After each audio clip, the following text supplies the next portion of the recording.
Hey folks, welcome back to my channel and part 6 of my complete DVD collection of horror and science fiction films. Let's see if I can get all this done before Halloween. I'm not counting on it, but I will try. We're in the letter G, starting off with a great monster flick from the 1950s, The Giant Gila Monster, complete with bad special effects and everything that goes with it, but it's lots of fun. I actually have 2 copies of this. This is something that was made by Creepy Classics. The star of this movie, a guy named Don Sullivan, is kind of a cult figure. He only made a handful of films. He came to the Monster Bash Festival several years ago, which I didn't get to see, but they talked him into making this commentary for the Giant Gila Monster. All right. Next up is the best vampire movie ever to come out of Iran.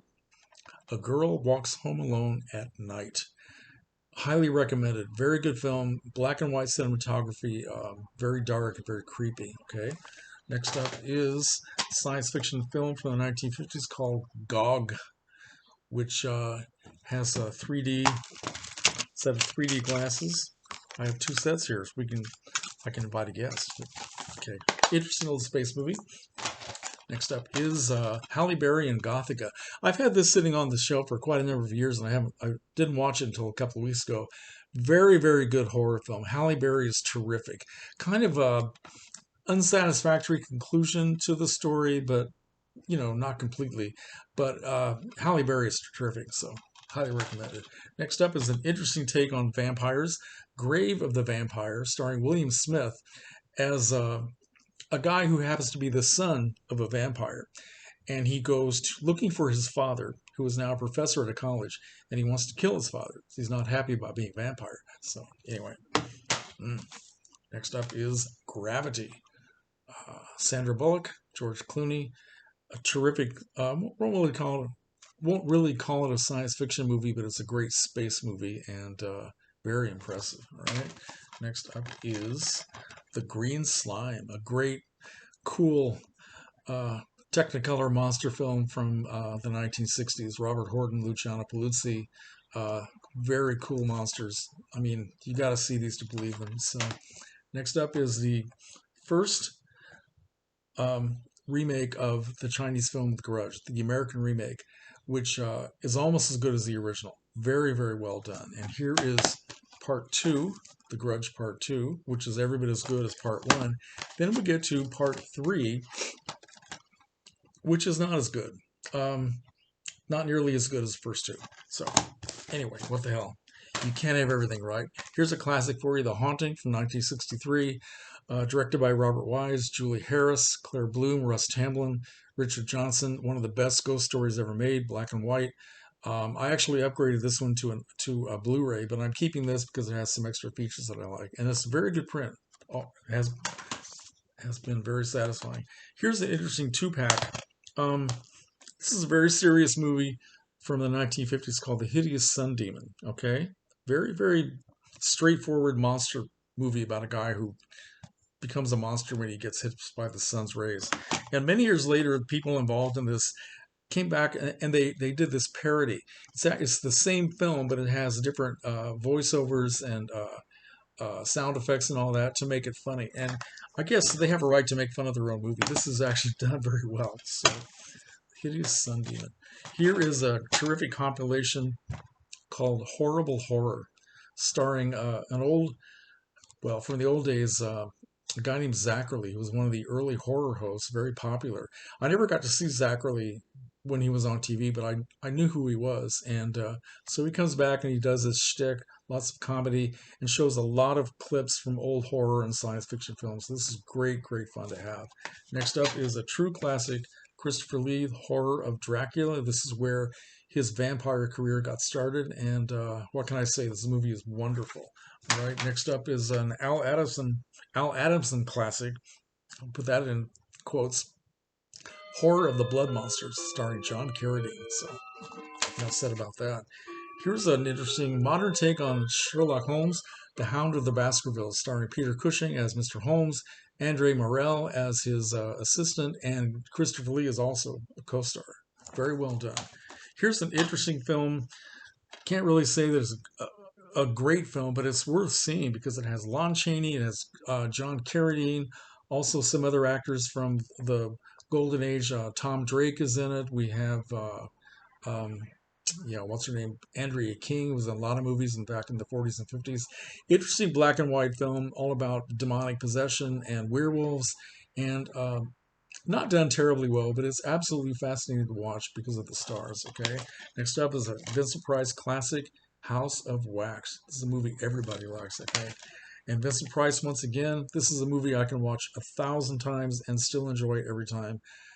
William Castle directed, Vincent Price in House on Haunted Hill. Okay, next up is a Bela Lugosi film from the 1930s called The Human Monster, based on an Edgar Wallace story. I think the original title was Dark Eyes of London. That's a great cover. Look at that. Next up is a terrific horror film from the, I believe, 1960s, starring Jacques Bergerac and Allison Hayes, The Hypnotic Eye. Okay, great showcase for Allison Hayes. Next, we have this little item that I picked up at Dollar Tree. Dollar Tree.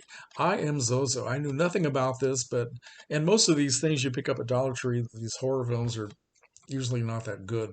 This was a big surprise. It's all about a bunch of young people, college kids, who go out to some remote house to spend a weekend, and they start playing around with the Ouija board. Always a bad idea. So it's kind of a standard plot, but it is done so well. I was actually quite surprised. And there's even a website, somebody talking about this supposed actual demon named Zozo. I don't know how true that is, and I don't think I want to know. But very good movie, recommended. Here's a classic for you. I Married a Monster from Outer Space. Yes, I did. Gloria Talbot and Tom Tryon. Absolutely essential. Next up is Joan Crawford, directed by William Castle, and I Saw What You Did, which is not a great film. We all loved it back in 1965. It's not quite as effective today, but it is Joan Crawford, so what the hell. And here's a double feature that you all need to have in your collection. I Was a Teenage Werewolf, starring Michael Landon, and I Was a Teenage Frankenstein, starring Gary Conway.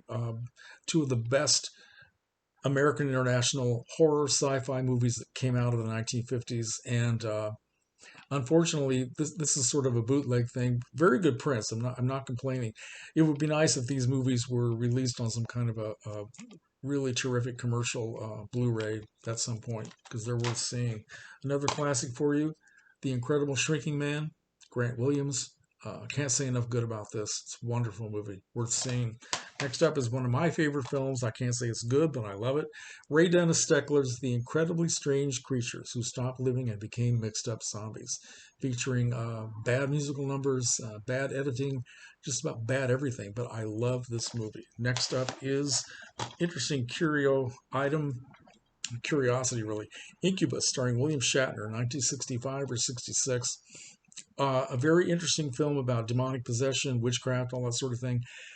One of the only films, I believe, and the first of its kind at this time, made in the artificial language of Esperanto. Okay, which that alone makes it worth seeing at least once. And here is the original Invasion of the Body Snatchers, 1956. Donna Winter and Kevin McCarthy. Yeah, it's Kevin McCarthy, right? Okay. Anyway, directed by Don Siegel, just a perfect film, perfect science fiction movie. And here is its completely perfect remake from the 1970s, Invasion of the Body Snatchers, Donald Sutherland, Brooke Adams, Leonard Nimoy, Veronica Cartwright, Jeff Goldblum. The other one was kind of a sort of a hidden, the hidden meaning of the first one was all about the fear of communism, and this is just a very cool monster film. So done very, very well. Next up is science fiction film from the 1950s, Invaders from Mars. It's this little kid played by Jimmy Hunt believes that Martians have landed and are taking over his parents, controlling their minds, and also all the evil adults in the communities. So it's a very good film for kids to watch. Kid paranoia. Next up is Interview with the Vampire. Tom Cruise, Brad Pitt. Can't recommend this highly enough. The novel was terrific, and they did a good job of adapting it for the screen. So, next up is here's a documentary with Christopher Lee, In Search of Dracula, where he talks about the legend of Dracula, and it's very well done. Vlad the Impaler. Next up is Independence Day. This is a science fiction film that I think just about everybody likes. Next up is, here's a classic from 1953. It Came from Outer Space. I think this was originally in 3D. Another essential item from that era. Next up is a Lon Chaney low-budget sci-fi from the 1950s, The Indestructible Man. And it's worth seeing because you like Lon Chaney, right? Of course you do. Next up is Invasion of the Saucermen. This is a bootleg that I picked up either at a flea market or a convention somewhere. 1957, American International Pictures. That's a comedy science fiction film. Frank Gorshin is one of the stars, and it's fun. The monsters are kind of cool. Okay, here's another great and highly recommended Mexican horror film, Invasion of the Vampires. Okay, black and white. This is Invasion USA. During the Red Scare era of the 1950s, when everybody was expecting the bomb to drop, yesterday. This feeds into that paranoia. Very, very well done film. Okay. Next up is Thin Pack, and I'm just about to drop all these movies on the floor. Okay. It Conquered the World. Roger Corman, starring Peter Graves, Beverly Garland, and Lee Van Cleef. All about an invasion by a monster from outer space. Unfortunately, this is one of the films from that era that is not available for copyright reasons. This bootleg, the print on it is not very good, but if it's the only way I can watch the movie, I'll take it. Next up is Jesse James Meets Frankenstein's Daughter. What can I say about that? Next up is from China. No, Japan. Somewhere over in Asia. We have the first Grudge movie, Juan, which is really incredible. Then we have the follow-up, Juan 2. Yes, we do. And then we have, what do we have after that? Oh, okay, we just have those two. Sorry. Absolutely worth seeing. Next up is Jurassic Park. Everybody likes Jurassic Park, don't you? Next up after that is King Kong. This is the original, which I just rewatched this again for the first time in decades, maybe a month ago, and it was as exciting as it ever had been. So, wow, very glad to have this. And here is the recent remake of King Kong, which I've had on the shelf for quite a while, and I have not yet watched this. So at some point I will. Here's a 1940s low-budget zombie film, King of the Zombies, which is kind of fun. Not great. Science fiction outer space invasion film from the 1950s, Kronos. Kronos. Yes. Very good. I love those science fiction effects that they had back then. Vincent Price, The Last Man on Earth. Great movie. Great movie with Vincent Price. Here we have The Last Starfighter. This is another science fiction movie from the 80s that I think everybody likes. Here is Roger Corman's The Last Woman on Earth from about 1959, 1960. Interesting take on the, end of the world dystopian atmosphere thing. Here's a classic for you, Let's Scare Jessica to Death. A terrific take on the vampire concept, starring Zora Lampert, terrific actress. And finally, here is the original, The Little Shop of Horrors. Jonathan Hayes, Jackie Joseph, Mel Wells, Jack Nicholson, directed by Roger Corman. Can't go wrong here, folks. Okay, thanks for watching. Let me know what you think, and I will get back to this and hopefully finish up before Halloween. Take care, folks.